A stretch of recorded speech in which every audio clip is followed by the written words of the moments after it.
Assalamualaikum warahmatullahi wabarakatuh. Perkenalkan, saya Diana Fitria dari Pendidikan Teknik Mesin Universitas Pendidikan Indonesia. Pada video kali ini, saya akan menjelaskan sedikit resum mengenai apa itu extrusion dari mata kuliah Teknik Pembentukan Logam.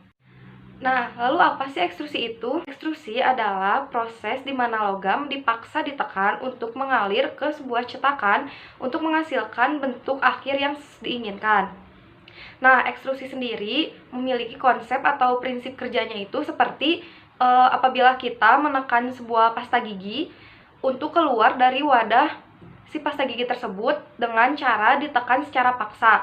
Nah, ekstrusi pun sama halnya seperti itu. Jadi kita menekan logam secara paksa, kemudian si logam tersebut keluar dari cetakan untuk menghasilkan bentuk yang diinginkan. Selanjutnya yaitu variabel apa saja yang berpengaruh terhadap proses ekstrusi tersebut.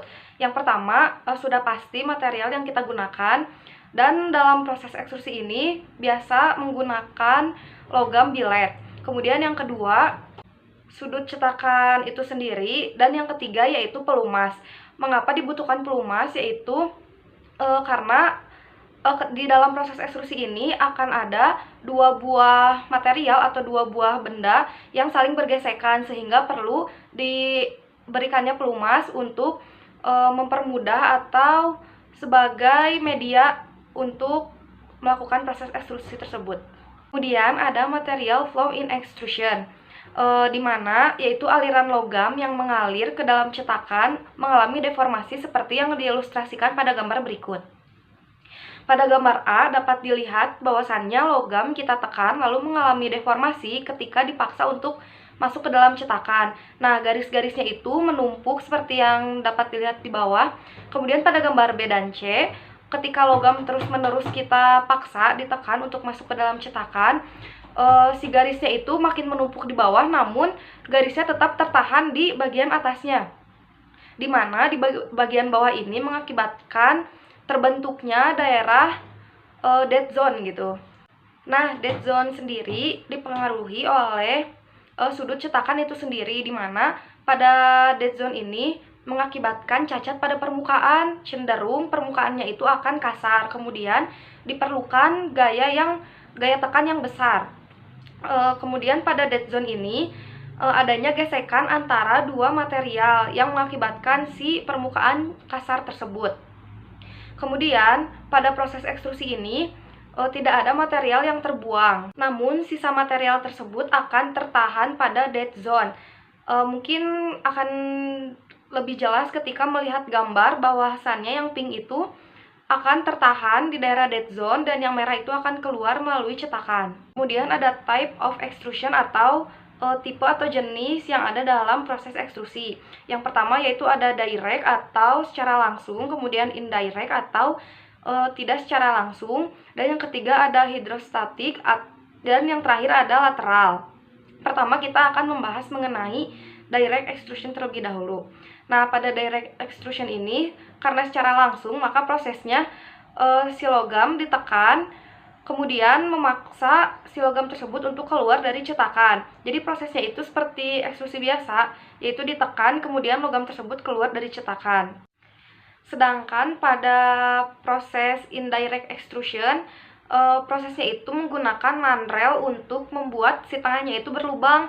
Contohnya itu jika kita membuat kusen dari aluminium, itu menggunakan indirect, di mana kita tekan namun kita menggunakan mandrel agar tengahnya itu berlubang gitu atau hollow seperti itu.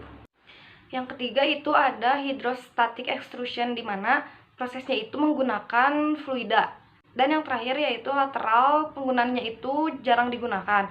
Nah, sebetulnya dari keempat tipe ekstrusi tersebut prinsipnya sama, yaitu logam ditekan secara paksa untuk keluar dari si cetakan tersebut. Namun yang membuat bedanya itu mungkin dari direct, indirect, dan hidrostatik tersebut arah penekanannya itu horizontal, sedangkan lateral sendiri arah penekanannya itu vertikal. Kemudian pada hidrostatik di mana dengan bantuan fluida. Kemudian karena lateral arah penekanannya itu vertikal, maka si logam tersebut atau material yang kita gunakan itu harus memiliki kemampuan bentuk yang sangat tinggi karena arahnya itu kan L seperti itu ya. Ketika logam kita tekan, maka keluarnya itu akan lurus seperti ini. Apabila logamnya tersebut kemampuan bentuknya itu kurang, kemungkinan ketika keluar dalam arah L ini si logam itu akan bengkok, sehingga logam yang digunakan pada proses lateral harus memiliki kemampuan bentuk yang tinggi. Dan pada proses ekstrusi dapat dilakukan dengan hot ekstrusi atau pengerjaan panas, atau cold ekstrusi atau dengan pengerjaan dingin. Tergantung material apa yang kita gunakan pada proses ekstrusi tersebut, disesuaikan dengan proses yang mana yang cocok. Pertama yaitu ada hot ekstrusi, di mana pada proses ini meningkatkan kekuatan pada logam namun mengurangi keulatan dari logam itu sendiri. Kemudian kekurangannya itu memungkinkan pengurangan ukuran yang ekstrim. Selanjutnya pada cold extrusion atau dengan pendinginan ekstrusi, yaitu berkebalikannya, yaitu meningkatkan kekuatan dari logam tersebut, perbaikan permukaan yang lebih baik, tidak adanya lapisan oksida, dan peningkatan produk yang lebih tinggi lagi. Mungkin sedikit tambahan mengenai proses ekstrusi hidrostatik, di mana dapat kita lihat pada gambar yang hitam kecil-kecil itu merupakan seals. Gunanya itu untuk menahan fluida agar tidak keluar dari si cetakannya tersebut. Kemudian fluida sendiri berfungsi untuk media atau sebagai media antara ram dan bilet. Mungkin sekian yang dapat saya sampaikan mengenai resum ekstrusi. Terima kasih. Wassalamualaikum warahmatullahi wabarakatuh.